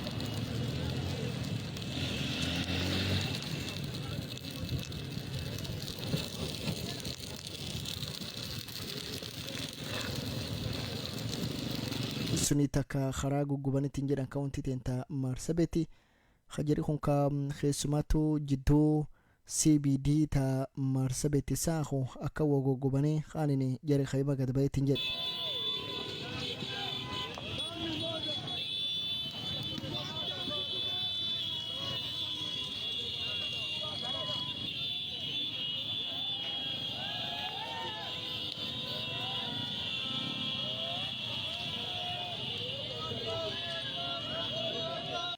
Suniti akku deemanitiin jedhan dirsaa keessatti hiriir kanka diiramarraa jala qabateettiin jedhe jarii booda hafulaa kakaatii gad baay'atiin jedhe dirsaa keessatti guyyaarra beesharaanii guddoo hojjateettiin jedhe marroo hiriir kanka iyyuu dukkaala hedduu hidhaaniidhaaniittiin jedhan marroo sodaa jiri kun ka khayma fulaa kakaatii gad baay'ee dir keessatti guddoo laaf guggubeettiin jedhe.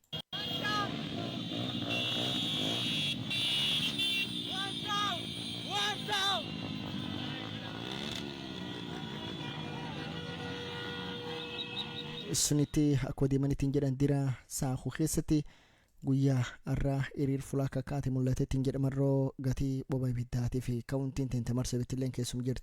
Hii ni miale ya Beef2 FM. Galatoomaatiin qomeetiin fudhatee dhibtu kobbi sadii keessna waliin jiraatu yoo dhiyeessetti jedhe oduu teentaa BBC ta'a guyyaa irraa hara bal'innaatiin. Ashama akkam jirtu hordoftoota keenya sagantaa raadiyoo keenya har'aatiin waliigaltee Masrii fi Eertiraan dhimma galaana diimaa irratti walii mallatteessan maal akka ta'e gabaasa qabna. Keeniyaatti sababii gatiin boba'aa dabaleef mormii ka'ee hojii fi manneen barnootaa cufamu. Waa'ee filannoo Itoophiyaa guyyoonni muraasni afeerrattis filattoonni maal jedhu. Sagaleen dubartootaa hedduu dhaga'amaatii jira. Dimokiraasii keessatti sagaleen tokko gatii qabdi. Sagalee tokkoof jecha paartiin tokko aangoo dhabuus argachuus danda'a. Tiraamp akeekkachiisa xumuraati jedhan Iraaniif kennuu irrattis gabaasa qabna. Odeeffannoo ispoortiif kaanillee qabna dhiyaadha.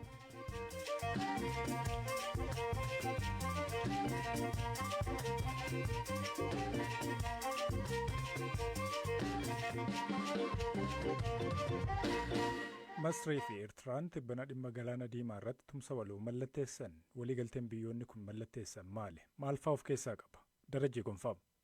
Masrii fi Eertiraan tibbana karaa galaana diimaatiin geejjiba isaanii walitti hidhuudhaaf waliigaltee mallatteessan. Waliigalteen kun daawwannaa ministeerri dhimma alaa Masrii Badir Abdullaatii fi jilli isaanii tibbana Asmaraatti taasisan irratti mallatteeffame. Biyyoonni lamaan waliigaltee geejjibaa fi daldalaa irratti waliin hojjechuudhaaf waliigalan. Akkaataa waliigaltichaatti kaayyoon sarara doonii kana walitti hidhuu ammoo carraa ulaa galaanaa qabaachuu isaanii kanatti fayyadamuudhaan daldalaa fi tajaajila loojistikii biyyoota lameenii fooyyessu akka ta'e ibsan. Dabalataan waliigalticha keessatti Masriin ogummaa ijaarsaa buufata doonii ammayyaa fi daandii baaburaa qabdu Eertiraadhaaf qooduuf waliigalte.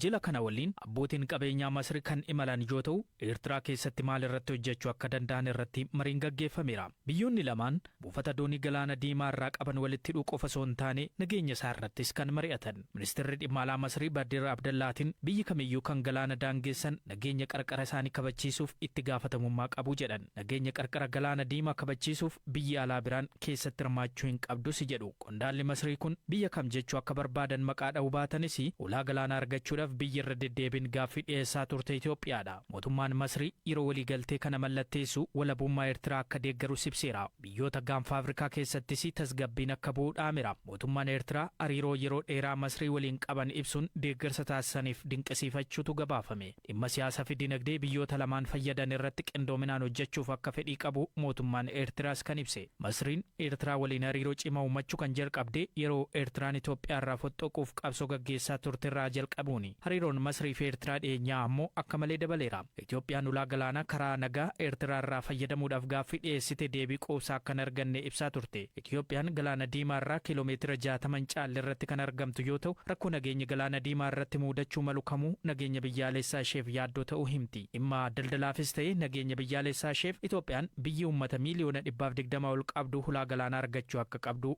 gaaffii dhiyeessaa jirti.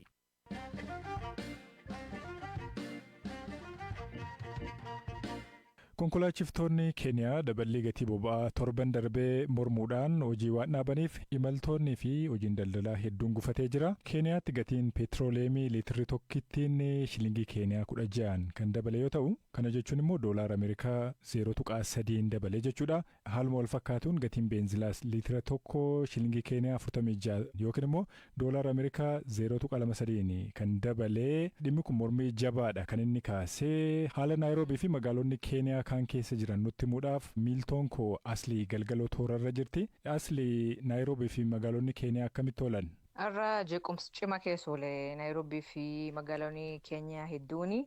Akkuma jettee erga gatiin boba'aa dabalee warri Keeniyaa duraanuu qaala'insi jireenya hamaa jira Keeniyaa keessa akkuma biyyoota Afrikaa fi biyyoota addunyaa kaanii garuu Keeniyaa keessatti ammaan tana wanti hundi ol ka'ee jira. Meeshaalee keessayyuu bitachuun nyaatayyuu bitachuun uummata rakkisaa jira. Yoo fakkeenya si kaasee timaatima tokko uummanni gatii shilingii 20 bitaa jira. Kunneen waan durii kiiloo faan bitanii kun amma timaatima tokko 20 bituu jechuun gatiin boba'aa kun dabaluun waan hunda dabalee jira.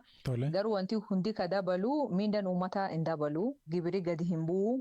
Waanuma diqa qabdi kaanirraa wanti hundi kutamaa jechuudha. Kanaaf uummanni aarii jaba qaba uummanni keenya bakka hedduutti namni hojii hin deemne fakkeenyaaf anuuyyuu har'a mana hojjedhe sababii isaa daandii deemuu hin dandeettu konkolaataa oofuu hin dandeettu konkolaataa namoonni konkolaataa oofaa turan hedduun konkolaataa nam jala gubaa turan fakkeenyaaf tajaajila uummataa waan fayyadamuu hin dandeenyeef isaan hojii dhaabanii jiru yoo sun hin fayyadamne ati konkolaataa dhuunfaatiin daandii deemuu hin dandeettu yoo ati daandii deemte yookiin si deebisanii yookiin dhaabsisii siin jedhu yoo ati didammoo si jala gubu. Egaa gabaan hin jiru taanaan miidhaa qaba mee miidhaan lubbuu namarra ga'ee fi gama dinagdeetiin jiru waa kaafnu har'a. Miidhaan gam dinagdeen jiru hirphaa saamicharraa baay'ee cimaa ture. Akkuma beekamu keenya keessatti yoo hiriirri ka'uu yookiin yoo mormiin jiraatu warri kan jala hadhatee uummata saamiduutu jira. Har'a petrol station, supermarket namni hedduun hin banne cufanii mana galanii warri banamoo baay'ee qasaare. Namni cabsanii seenanii meeshaa hatanii gaazii fa'aa hedduu hatanii bakka Kirinyaa Gafa jedhamtu keessatti gaazii baay'ee hatan. Supermarket fa'aa seenanii meeshaa hedduu fudhatanii. Saamichi karaan qabu saamichi akka malee hamaarra nama hedduu saamanii warra daandii deeman fa'aa hattuun hiriir kan keessatti namoota saamaa turte. Hiriirri kan baay'ee fi hiriir nagaa ture garuu hiriir nagaa kan keessatti warri saamichaan beekamuu yookiin warri hannaan beekamuu jidduu seenee uummata jeeqee garmalee hataa ture. Lubbuun nama darbuu ammaatti wanti poolisii mirkaneessin jiru garuu namoonni ijjeefamuun yookiin namni rasaasaan rukutamuu fa'aa dhagahamaa jira fakkeenyaaf namni tokko kakkamee gatti rasaasaan rukutamuu dhageenye poolisiin ammaatti waan mirkaneessin qabu malee. Mormiin kun tarii gama siyaasaatti ce'uu mala laata yeroo agamiitiif tura jedhumoo warri hiriira mormii kana ba'an laata. Warri duraan gaaf mormii qopheessanii kalee ka gabaasanii mormiin arraaf jedhamee malee bor mormiin akka jiraatuuf ta'anii hin beeknu. Garuu arraafii waan hedduu dhaabe namni hojii hin deemne warri daldaltoota suuqii isaanii hin bananne ijoolleen tokkollee man barumsa hin deemne bor itti fuufaa yookaan ittiin fuufuu agammaatti wanti beekamu hin jiru. Gar siyaasaa ce'uun isaa waan hin oolle. Amma keenyanii duulna filadhaa irra jirti. Filannoon biyyaalessaa bar dhufuu bar 2027 geggeeffama. Carraa kanaatti fayyadamanii namoonni siyaasaa fa'aan kanaatti fayyadamanii hammeessuuf danda'u waan ni beekamu hin jiru. Yeroon kunin yeroo rakkisaa. Sababii isaa duulna filadhaa irra jiru qaala'insi jireenya hammaatee aariin jira warri duraanuu mootummaa mormuu kan caalama itti hammaatee jira.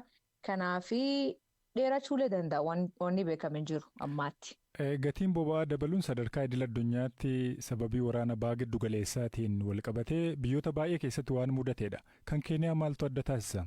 Keenya keessatti hirphaa hanqinni hin jiru hanqinni boba'aa. Mootummaanuu ibsee ture agammaatti kan isaan qaban biyyoota waraasaaf turuu danda'a jedhan.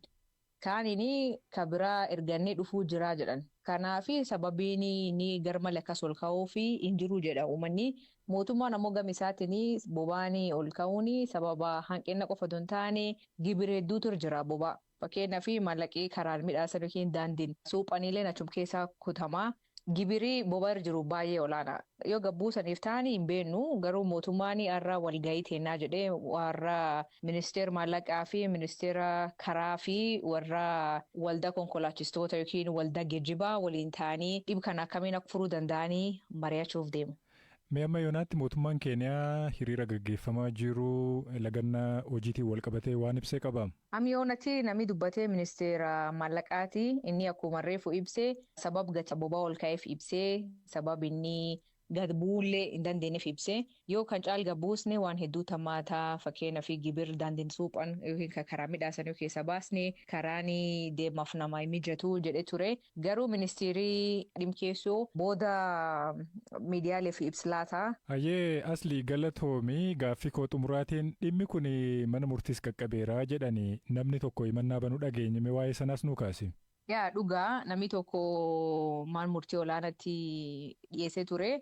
Mootummaan keenya labsii baas kana akka hojiirra hin oolchin fakkeenyaaf torbaan dabree labsii baasee mitire ka gatiin boba'aa ol ba'uun akkasii fi gatiin boba'aa akka ol hin kaane yookiin akka hojiirra hin oolle mootummaa dhaabsisuu qabaa jedhee mana murtii tiyyate garuu kunin kalee dhiyeeffate kalee waan dhiyeessee fi agammaatti mana murtii waan jedhin qabu.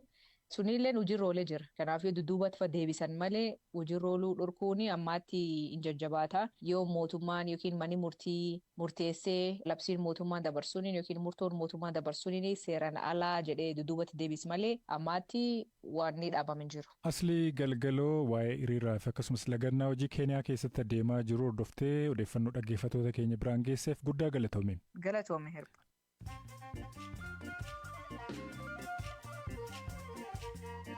gidduutti immoo oduun gaggabaabsee isinitti himama. Ministeerri dhimma alaa Itoophiyaa Dr. Geediyoon Ximooteyoosii fi Ministeerri ittaanaan dhimma alaa Saawud Arabiyaa Finfinneetti wal arguudhaan dhimmoota waloo irratti mari'atan.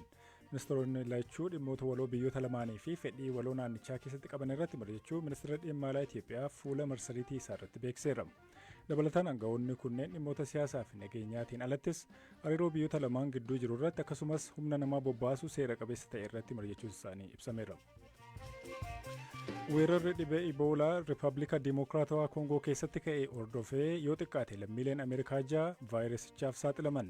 Ministeerri Fayyaa Dimokiraatik Rippaabilika Koongoo weerara deebi'ee kanaan namoonni 91 du'uu fi 350 kanneen ta'an qabamuu ibsuu hordofee dhaabbanni fayyaa addunyaa dhibeen kun sodaa addunyaa ta'uu labseera.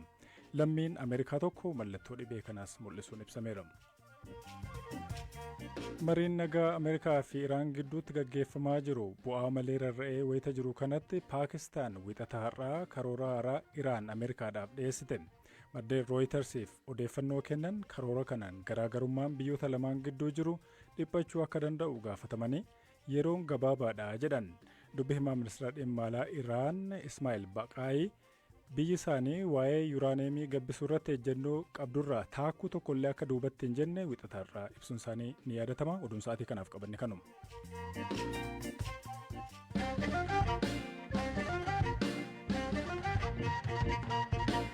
Waa'ee filannoo biyyaalessaa Itoophiyaa marsaa 7ffaa gaggeeffamuuf guyyoonni muraasni qofti hafee ilaalchisee odeeffannoowwan hanga yoonaa jiran maali? Waa'ee paartilee siyaasaa fi duula filannoo irratti filattoonni maal jedhu? Galaanaa Balaay bal'isee isinitti himamu. Filannoon biyyaalessaa Itoophiyaa 7ffaan gaggeeffamuuf guyyoota qubaan lakkaa'amantu hafa. Waa'ee filannoo kanaa wantootni ijoon beekuu qabdan kunooti. Filannoo teessoo mana maree bakka bu'oota uummataa fi manneen maree naannoleef godhamu kanarratti hirmaachuuf dhaabbileen siyaasaa 47 kaadhimamtoota dhiyeessanii duula filannoo gaggeessaa jiru. Paartileen kunniin teessoo mana maree bakka bu'oota uummataa 547 fi kan mana maree naannolee 2,919 ta'uuf dorgomu. Walumatti teessoowwan filannoof dhiyaatan 3,466. Akka ragaan boordii filannoo biyyaalessaa Itoophiyaa agarsiisutti paartileen 47 waliigalatti kaadhimamtoota 10,924 dhiyeessanii jiru. Kanneen keessaa 2,098 teessoo paarlamaaf dorgomu. Kaadhimamtootni 8,736 ta'an ammoo teessoo manneen maree naannoleetiif dorgomu jechuudha. Lammiileen Itoophiyaa miliyoona 50 fi 514 ta'an sagalee kennuuf waraqaa fudhataniiru. Kanneen keessaa miliyoona 23.1 kataan dubartoota. Filannoon kun buufataalee filannoo 48 fi 829 keessatti gaggeeffamu. Filannoo kana milkaa'inaan raawwachiisuuf ammoo hojjettootni 70,000 ta'an bobbaafamanii jiru. Filannoo kana taajjabuudhaaf dhaabbileen 55 hayyama argatanii jiru. Dhaabbileen kunniin walumaa galatti taajjabdoota 60,000 ta'an bobbaasuuf adeemu. Ofii filattootnii fi warreen xiinxalan waa'ee filannoo kanaa maal jedhu? Sagalee dubartootaa hedduu dhaga'amaati jira. Eeguun kana jedhu kaabineetiin foorm ta'es akka mootummaatti gender based kaabineetota ture suni effektii guddaa qaba dubartoota irratti empower gochuu irratti sanaa fi participation dubartootaa hedduu ilaalaan jira. Mootummaadha waan ta'eef wanti nuni filaa jirru mootummaan immoo roolii guddaa qaba jireenya dhuunfaa uummataa irratti jechaadha. Kanaafuu jireenya guyyaa guyyaa irratti effektii guddaa qaba. Dubartoota akka kootiif hirmaadhaan jedha. Hirmaadhaa feetii mataa keessanii murteeffadhaa duubatti hin jedhinaa. Poolisii meekingii irraa duubatti hin jedhinaa hirmaannaa irraa duubatti hin jedhinaa jedha. Dargaggoo yeroo duraaf sagalee kennu filannoon kun siif akkamii qabaa jennee gaafannee jirra. Simee Birkum Tulluu ይባላል. Maqaan koo Birkum Tulluu jedhama. Filannoo irratti yeroon hirmaadhu kuni kan jalqabaa kooti. Paartileen waayita falmii gaggeessan kan hin taajjabe dhimma dargaggoota irratti xiyyeeffannoo gahaa kennaa akka hin jirredha. Akkan yaadutti ammoo dhaabni injifatee mootummaa ta'uuf deemu dhimma kanaaf xiyyeeffannoo kennee hojjechuu qaba. Sababni isaas kan biyya dhaalu dargaggoodha. Nuyidha. Kanaaf nuuf xiyyeeffannoo kennee hojjechuu qaba. Carraa adda addaas mijeessuu qaba. Ammallee carraaleen jiru garuu kana caala babal'achuu qabu. Akkan yaadutti dimokiraasii keessatti sagaleen tokko gatii qabdi. Sababni isaas sagalee tokkoof jecha paartiin tokko aangoo dhabuus argachuus danda'a. Kanaaf sagaleen koo gatii qabaa jedhee namana. Obbo Shimallis Fayyisaa muummee barnoota saayinsii siyaasaa fi hariiroo idil addunyaatti kaadhimamaa PhD'ti. Hundeessaa dhaabbata Association for Peace in Ethiopia jedhamuutis sochii paartilee siyaasaa haga ammaa akkamiin ilaaltee ga'een hawaasaa filannoo kana keessatti maalii jennee gaafanneerra. Filannoo jechuun mootummaa biyya bulchuu sagaleedhaan murteessanii bakka buusuu jechuu waan ta'eef kanarratti uummanni jechuun kutaaleen hawaasaa adda addaa dargaggoonni dubartoonni guutumatti qaamni filannoo filachuu danda'u hundi xiyyeeffannoo guddaatti kennee mootummaa naataa biyya kana sirriitti gaggeessuu ni danda'a rakkoolee biyya kana mudataa jiran borullee rakkoolee mudachuu danda'an hunda isaanii furmaata fiduu danda'a jedhee amane filachuu danda'uu qaba jechuudha. Kanaaf sirriitti of qopheessee xiinxalee xiyyeeffannoodhaan ilaalee filannoo sana gaggeessuu danda'uu qaba. Mootummaa haaraa filamee aangoo bulchuu fudhatu kana qorumsa gurguddaa hedduutu isa mudata. Isaan keessaa inni tokko dhimma dinagdeeti. Qaala'insi jireenyaa akka malee dabalaa jira waan ta'eef sanarratti hojii guddaa hojjechuu barbaachisa jechuudha. Hojii guddaa hojjechuutu irraa eegama. Hojii dhabiinsi hir'isuu keessatti qooda gurguddaa bahuu qaba. Kuni chaalenjii isa tokko jechuudha. Rakkoon karaa adda addaati karaa nageenyaatiin qaamonni adda addaa hidhatanii socho'an iddoolee adda addaa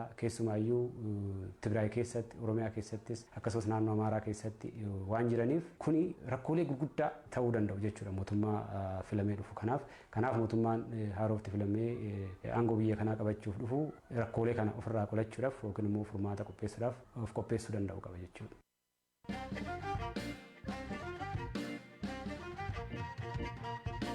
Kanatti aansinee odeeffannoo ispoortii isinitti himna. Odeeffannoo ispoortii kan isinitti himu waa'ee lakoo Zalaalam Taaddasaati. Zalaalam kilabni biyya Ingilizii Arsenaal waancaa Pirimeer Liigii fudhachuutti dhiyaatee jira. Har'a tapha qaba. Sanarraa jalqabnu.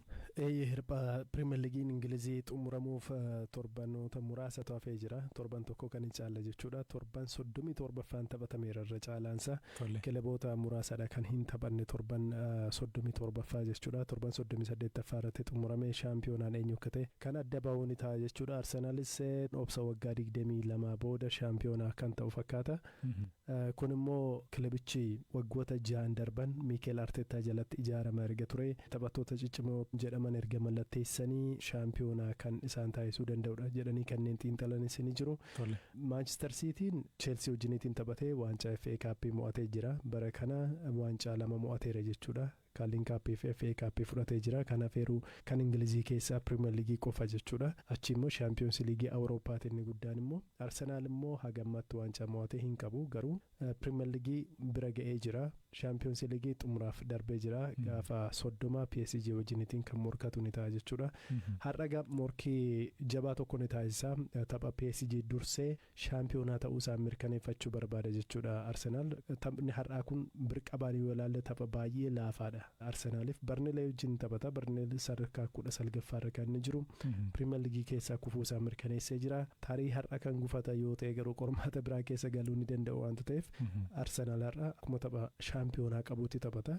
Barneleen garuu Pirimeer Liigii keessaatii kufeera waanta ta'eef waan sodaatu hin qabu jechuudha. Kanaaf isaanis tapha gaarii taphachuu ni danda'u jedhamee eegama. Kilaboota gurguddaa garuu qabxii gachisiisanii jiru. Fakkeenyaaf Liverpooliin, Chelsea, Manchester City qofadha kilaboota tokko hanga 4 jiran keessaatii fi Arsenaal kan bara kana isaanii mo'atee beeku. Kanaaf salphaas ta'uudhaa baatu birqabaan yoo ilaalle garuu Arsenaal kan waancatti siiqee jiruu fi akka tapha shaampiyonaatti ilaalu kanaaf tapha salphaadha jechuun ni danda'ama. Kun har'a kan eegamu ta'a jechuudha. Tole odeessa kaaniin immoo dhimmi Mohaammed Saalaa kaafamaa jira. Mee waa'ee sanuu kaase? Tole Mohaammed Saalaan ibsa baasee jira. Arne Sloot wajjiniitiin akka walitti bu'ee ammas irra deebi'ee ibsee jira. Mohaammed Saalaan taphattoota Liverpool keessatti seenaa hojjetanii fi riikardii guddaa galmeessan keessaatii tokko. Bara kana immoo kilabicha keessaatii baha. Kanaaf Wayne Rooney waan jedhe osoo Arne Sloot ta'ee tapha xumura tapha gaggeessaa Mohaammed Saalaati kan jedhu taphicha irratti hiriirsisuun maayyuu naannoo istaadiyeemii akka hin geenye taasisaa baay'ee isa salphisee jira. Leenjisaa kanarra deddeebi'ee jedhee dubbatee jira. Zalaalam Taaddasaa odeeffannoo ispoortii dhaggeeffattoota keenyatti himteef galatoomi. Galatoomeera. Dhaggeeffattoota keenya sagantaa raadiyoo keenya xumuruutti jirra. Sagantaa keenya wixataa hanga jimaataa galgala sa'aatii 2:50 irraa eegalee gama feesbuukii akkasumas yuutuubiin hordofuu dandeessan. Dambalii gabaabaaf akkasumas saatalaayitii irratti nu argachuu dandeessu. yuutuubii keenya irras viidiyoo mimmiidhagoodha argachuu dandeessan. Sagantaa har'aa hirphaa gammachuu isiniif dhiyeessuudhaan Darajjee Gonfaa qopheessuun Teerii Cheegee ogummaa teeknikaatiin wajjiniin turre. Boruu sagantaa biraatiin deebina. Lafa nagaa bulaa.